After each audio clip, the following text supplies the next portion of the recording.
Midi 12, on passe à la seconde partie de ce journal en suivant une jeune guide touristique à Toulouse. Depuis un an, elle propose un accompagnement personnalisé pour les personnes en situation de handicap. Tous leurs besoins sont pris en compte pour leur offrir une parenthèse touristique en toute liberté et quasi-autonomie. Un reportage de Solène Laga et Frédéric Dess. 1, 2 et 3. Super. Ces gestes, Marie Fournier les répète à chaque sortie avec Édouard, venu visiter la Ville Rose pendant 8 jours. On va jusqu'à la Dorade.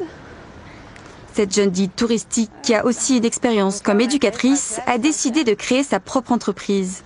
Depuis un an, elle travaille en solo comme accompagnatrice auprès de personnes avec un handicap. Déserte la Garonne. Je me suis dit, tout le monde a le droit de voyager. Donc, j'ai voulu créer ce service qui permet à des personnes de les accompagner autant durant leur voyage que pour des loisirs, restaurants, aller faire du parachute, etc. Je ne veux pas faire une agence de voyage ou quoi que ce soit, être vraiment avec la personne.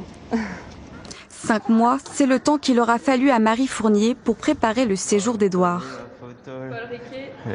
C'est super joli. Vérifier l'accessibilité des sites, mais surtout répondre à tous ses désirs. Habitué au voyage en groupe, à 29 ans, il se retrouve seul pour la première fois. Une bouffée d'air frais dans son quotidien. On est souvent tributaire par le handicap de tenir un planning horaire. Et du coup, le fait de se sentir un peu plus libre le temps d'un voyage ou d'une sortie simplement au cinéma ou aller voir un concert, c'est déjà magique.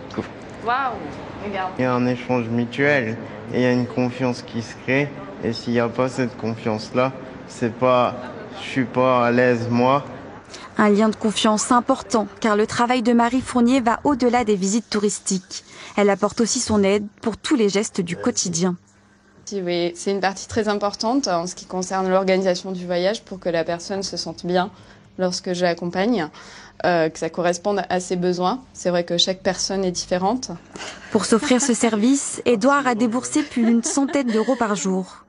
Une initiative avec laquelle Marie Fournier espère sensibiliser les professionnels du tourisme au handicap. Et là, tu as la brique, tout ce qui est en brique.